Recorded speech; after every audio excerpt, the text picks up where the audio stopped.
This recording is one of a series that provides further guidance on the assessments for the 4 core units of the Foundation Certificate in People Practice. My name is Nikki Small, and this recording focuses on 3CO04 Essentials of People Practice. Assessments are revised on a regular basis, and this guidance is based on the June 2025 version. The last moderation window for this assessment is September 2026.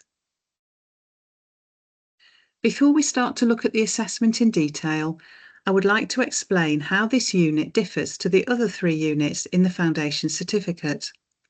This is a bigger unit that has more credits than the other units. Therefore, there is a higher overall word count. The assessment is split into 5 tasks, with a suggested word count provided by task. Centres can set submission dates by task, by grouping tasks, or by the whole assessment. The overall word count must not be exceeded. The guided word count for this unit is 5,500. With the 10% tolerance, the maximum word count is therefore 6,050 words. To manage the overall word count in each task must be managed. Samples uploaded for moderation must be uploaded as one document, with the exception of the video recording and the CIPD Skills Observation Feedback Form. The case study provides background information and sets the context for the tasks. It is important to read the case study before starting to answer any questions. As with other units, your response to this assessment should be submitted in a Word document. You should check that each task is presented in the required format. For tasks 1, 3, 4 and 5, you simply need to write written answers to the questions. Task 1 also requires template letters.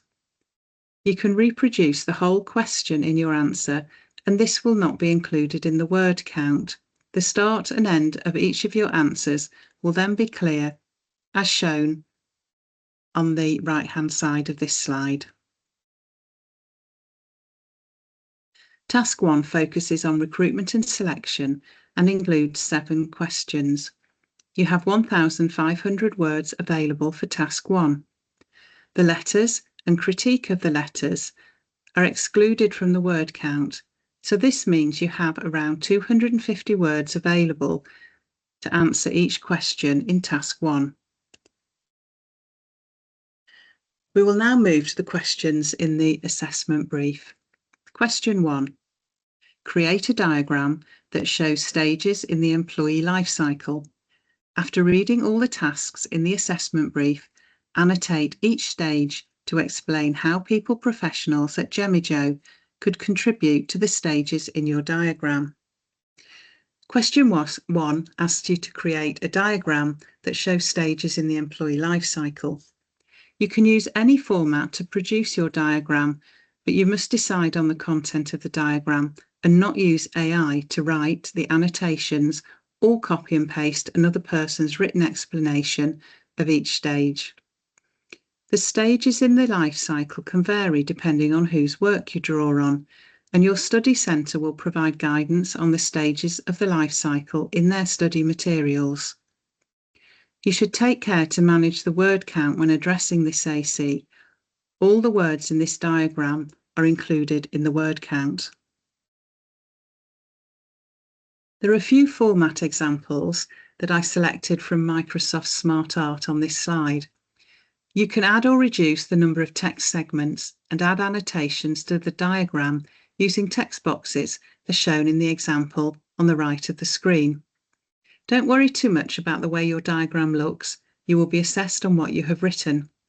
If your diagram is hand-drawn, an image of the diagram must be inserted into your assessment document. If hand-drawn, your centre is likely to ask you to reproduce the words in a typed format for checking using their plagiarism and AI detection software. Question 2.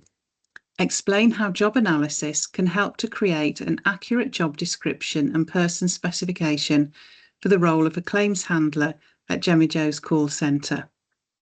When answering this question, don't forget to apply your knowledge and understanding to the claims handler role.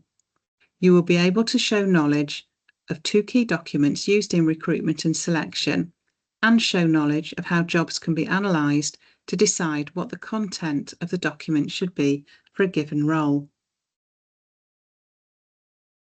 Question 3. Jemmy Joe advertise vacancies through their website and on commercial jobs boards. Explain each of these recruitment methods and explain why these methods are appropriate for advertising call centre vacancies. You should take each recruitment method in turn. Start by explaining each method, then explain why that method is appropriate for advertising the call centre vacancies. When considering appropriateness, you could consider facts such as cost, reach, where potential applicants are likely to search for vacancies, amongst other reasons. When answering the question, it's important to think about what kind of a business this is and that it is a large organisation. Question 4. Explain why the content of the copy used in the job adverts on Jemmy Joe's website could vary compared to the content of copy on commercial jobs boards. This question focuses on the copy to be used in the 2 different stated recruitment methods. To explain, reasons for the differences should be given. You could consider the extent to which Jemmy Joe control the format for each recruitment method. What other ideas do you have? What will you write about in your answer? Question 5. Explain why structured interviews and assessment centres are appropriate selection methods for call centre roles. You should break down the question and check both parts are addressed. Remember to explain why the 2 named selection methods will be suitable for this role in this organisation rather than any role in any organisation. Question 6. Explain what records from the structured interviews and assessment centres at Jemmy Joe should be retained. Reasons for keeping both records are likely to be similar, and you should explain why they should be retained. You could consider internal organisational reasons as well as legal reasons. When referring to legislation, check the correct name of the legislation is used and that names of Acts of Parliament are capitalised. For example, the Data Protection Act 2018.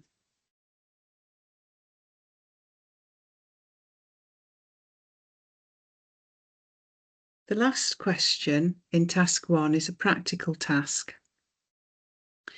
Using an AI tool of your choice, create templates for a letter of appointment and a letter of non-appointment for the call centre customer service role. Once you have created the templates, critically review each template and explain which elements you would keep and why, and which elements you would remove or change and why. Unlike other questions in this assessment brief, where you must not use AI to write your answers, here you are required to use AI. AI is a useful tool, but it is important to review what AI has created and exercise judgment about the suitability of what AI has created. You can use an AI tool of your choice to create the template letters, and you will provide instructions through prompts to create your letters. You may need to refine your prompts if the material generated does not suit your needs. When you have created the 2 letters, you must then review each in turn. You will decide what AI has done well, and you would therefore retain in your template letter, and decide what you would change. Your critical review should clearly set out your opinion on the quality of what your chosen AI tool has generated. The letters are not included in the word count for this assessment, nor is the critical review. Your review does not need to be long and is likely to be around 200 words long. You could comment on matters such as the format of the letter, the content of the letter, use of language, whether it includes everything needed or would need to be substantially amended before use. Your study centre's AI detection software will identify the letters as AI generated, but this is not an issue as use of AI in this answer is a requirement. We now move to Task 2. Task 2 is a practical task that focuses on selection. There are 2 questions in this task, question 8 and question 9. Task 2 is not included in the word count. Question 8. Devise selection criteria for the post of people assistant using the job description already written. Use the selection shortlisting matrix to shortlist applications against the selection criteria to determine candidates to be interviewed. You must use the completed sample application forms provided in Appendix C. When answering this question, you should check that both parts of the question are addressed. You should start by looking at the job description provided in Appendix A and decide what knowledge, skills, behaviours, etc. are needed to perform the role. You will then use Appendix B to record the criteria, then rate each candidate to produce a shortlist for interview. Question 9. Interview one applicant and decide whether they meet the criteria for the post. The interview could be a panel of no more than 3 learners from the same centre or one-to-one interview as determined by your centre. The interview could be conducted face-to-face or by web conferencing as determined by your centre. You should plan the structure of your interview. The overall time planned must be at least 20 minutes. You need to decide what questions to ask. The questions should give you the opportunity to assess the interviewee's suitability for the post based on your selection criteria. If working as a panel, you should decide who will ask each question, ensuring an equal split and contribution. You will then conduct the interview. You may feel nervous, but try not to race through your questions. Don't forget to take notes that you can refer to later when you decide on the interviewee's suitability. You will then decide whether the person interviewed meets the essential and/or desirable criteria and is therefore suitable for the role. We will now look at what evidence you need to produce for Task 2. You need to submit the selection criteria that you devised. You will also need to submit your notes from the shortlisting process or a skills observation feedback form completed by your assessor that shows your part in the shortlisting. You will also produce a video recording of the interview. This must be at least 20 minutes long. Each learner must state their name and CIPD learner number before the interview starts. Each learner must be clearly visible throughout the video recording. A skills observation form completed by your assessor about your role in the interview will also be submitted by you as evidence. You will then have either a video of the subsequent decision-making process or notes from the decision-making process.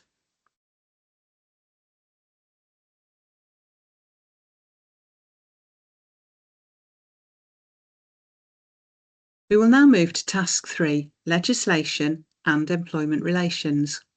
There are 5 questions in this task, questions 10 to 14. You have around 1,250 words available for Task 3. Question 10. Explain with reference to legislation why it is important that call centre staff at Gemijo working on the 24/7 claims hotline have adequate periods of rest between periods of work and do not work excessive hours. It is important to consider the context of question 10 so you can tailor your explanation. Staff work shifts covering a 24-hour period every day of the year. You should explain why it is important that these people have adequate periods of rest and give reasons why it is important that they do not work excessive hours. When providing your explanation, you should avoid the temptation to give an overview of relevant legislation, for example, the Working Time Regulations 1998. Instead, you should apply your knowledge of the legislation to the context of the question. You could also consider the duty of care that employers have, as well as the importance of work-life balance. Question 11. Briefly explain what is meant by the term well-being and explain why well-being is important in Jemmy Joe's call centre. There are two parts to this question, and you should check that both parts are addressed in your answer. I suggest you start by explaining what is meant by well-being and then move on to explain why well-being is important in Jemmy Joe's call centre. In doing this, you could consider the business case as well as the moral or ethical case. Question 12. Henry, a call centre manager at Jemmy Joe, is keen to attract and select young people to work in the call centre and suggests advertising vacancies for 18 to 21-year-olds. With reference to discrimination legislation, summarise why this approach presents a legal risk. You should focus clearly on the scenario in this question. You don't need to write a lengthy, detailed description of the legislation. You need to provide clear, focused advice. You should summarise why it is unlawful to advertise for 18 to 21-year-olds. In doing so, you will refer to relevant, up-to-date legislation and be clear what the relevant protected characteristic or grounds is and what the relevant unlawful behaviour is. Ensure your own words are used to show your own knowledge and understanding. You should not copy explanations of relevant legislation from other sources. Question 13. Explain how the terms diversity and inclusion differ and why diversity and inclusion are important in Jemmy Joe's call centres. You should explain each term in turn, showing you understand the term and drawing out the differences. When explaining each term, the importance of that term could also be explained. Alternatively, the importance of diversity and inclusion could be explained separately. Whichever approach is taken, it is essential to explain why diversity and inclusion are important in Jemmy Joe's call centres. Question 14 provides a scenario. Henry advises you that Megan, a Jemmy Joe employee with 5 years continuous service, swore at a customer who was frustrated about the time taken to deal with their insurance claim. Henry informs you that he has not taken any formal action yet, but will dismiss Megan in a meeting today and asks whether there is a form that they need to fill out for this to ensure Megan is not overpaid. You're relieved that Henry has contacted you, but you're concerned about his proposal and the legal risk of his approach. Explain why Henry's approach is likely to be viewed as an unfair dismissal and how the approach differs to the approach needed for a fair dismissal. You need to provide clear and accurate advice in this scenario. You should take into consideration the fact that Megan has 5 years service. No evidence of previous misconduct is provided in this scenario, so you can assume there is none. You should consider whether one act of misconduct is sufficient to dismiss. Is what has happened a fair reason to dismiss? If so, is Henry acting fairly and reasonably in the way he's proposing to dismiss? What should be done instead to protect Gemma Joe from legal claims?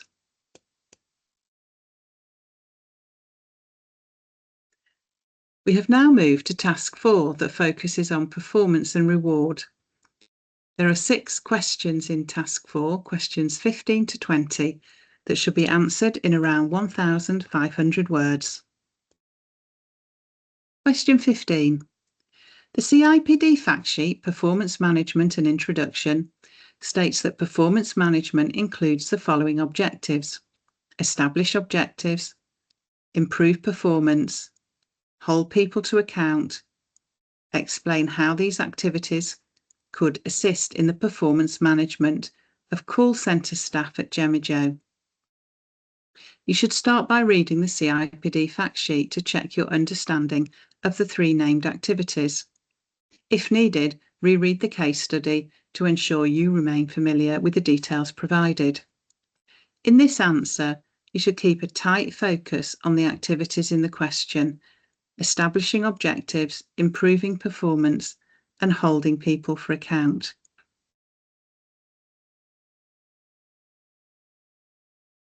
Question 16.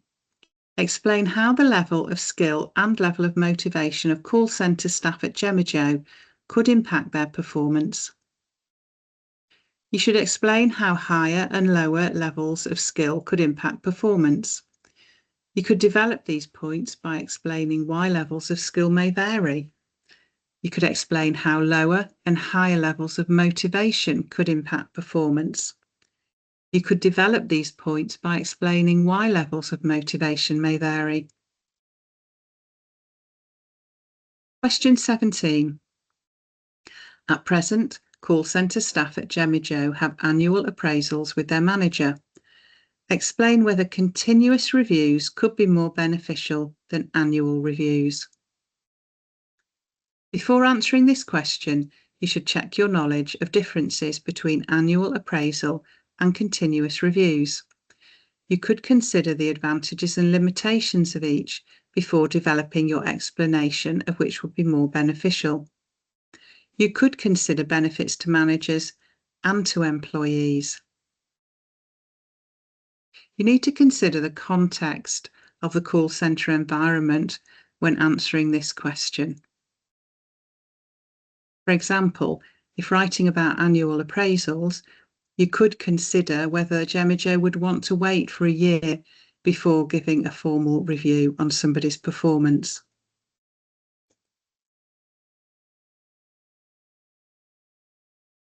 Question 18. The CIPD fact sheet, Strategic and Total Reward, sets out a range of elements that could form part of total reward.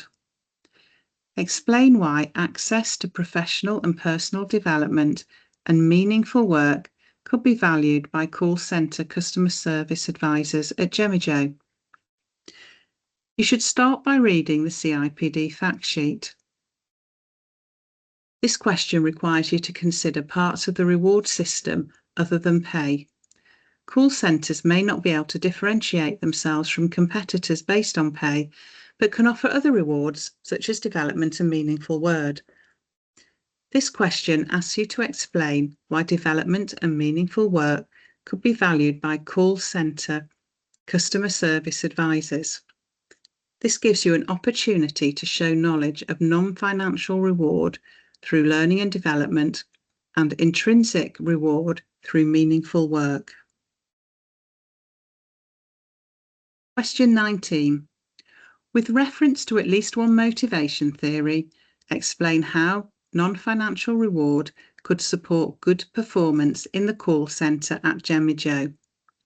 You should show awareness of how non-financial reward could be used to support good performance standards in the call centre. Examples of non-financial reward include praise, recognition, development, involvement, flexible working, good performance management, but any examples of non-financial reward can be included. At least one motivation theory must be referred to. It does not matter which theory you include in your answer, provided you apply the theory to explain how the non-financial rewards in your answer support good performance. Question 20. Explain why it is important that pay for call centre staff at Jemmy-Joe is equitable and consistent. Before answering this question, you need to be clear on what the terms equitable and consistent mean. Pay is equitable if it is fair in relation to contribution and others with a similar contribution. Pay is consistent if decisions on pay remain the same over time and decisions remain the same if taken by different people.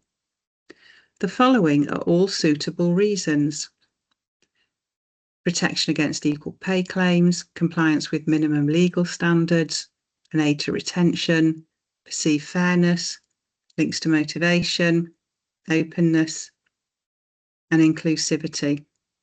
It's not enough to list the reasons. You should explain the reasons. For example, if you argue that pay should be equitable to protect Jemmy-Joe from equal pay claims, you should explain why it is important for Jemmy-Joe to be protected from equal pay claims. We have now moved to the fifth and final task that focuses on learning and development. There are 5 questions, questions 21 to 25, that should be answered in around 1,250 words. You are provided with a little more information to help you complete this task. Call centre staff deal with a wide range of customer queries relating to insurance products and insurance claims. To ensure that all new call centre staff have the relevant knowledge and skills to perform competently in their role, they attend a 6-week training programme. The training programme develops knowledge of Jemmy-Joe's insurance products and systems, how to communicate with customers and how to understand their needs, empathy, and regulatory requirements. Question 21. Explain the benefits to new starters and Jemmy-Joe of the call centre's basic training programme. You should start by thinking about what the basic training programme includes: the knowledge of products and systems, communication with customers and their needs, empathy, regulatory requirements. You should explain why it's beneficial for new starters to learn about the above. You should explain why it's beneficial for Jemmy-Joe that new starters learn about the above. Question 22. All new starters in the call centre at Jemmy-Joe undertake the basic training programme. Describe different types of learning needs that might arise once the basic training is complete and describe why they might arise. So there's many reasons why they might arise. It could be that there are gaps in the current skill sets against the performance requirements. In other words, somebody might be underperforming. There could be gaps in the current performance requirements and evolving or future performance requirements. So that's kind of looking ahead to future development needs. There may be external factors that could impact. For example, the government might introduce a change in legislation that affects regulation in insurance products. The organisation itself may change its strategy and introduce different products or services. There may be a training need to maintain or update skills or knowledge, or it could be linked to individual aspirations and talents in terms of progression. You can decide which you want to write about. Question 23. Provide a brief summary of how face-to-face training can be used to develop managers at Jemmy-Joe, and briefly summarise how blended learning, facilitation, coaching and mentoring could also be used to develop management skills. There's quite a bit to look at in this question. You should check that you've covered each: face-to-face training, blended learning, facilitation, coaching and mentoring. The absence of one means the assessment criteria isn't addressed. Remember to summarise how the methods could be used to develop management skills at Gemijo rather than any organisation. Question 24. A successful completion of the basic training programme is essential for new starters. Explain how Gemijo can ensure that basic training is inclusive and accessible for all new starters. There are many things you could consider in this answer. Here are a few examples. You could consider time or location flexibility, the delivery method, inclusive language, accessible materials, a respectful environment. What other ideas do you have? Which will you decide to include in your answer? You need to explain, so you need to give reasons within your answer. Question 25.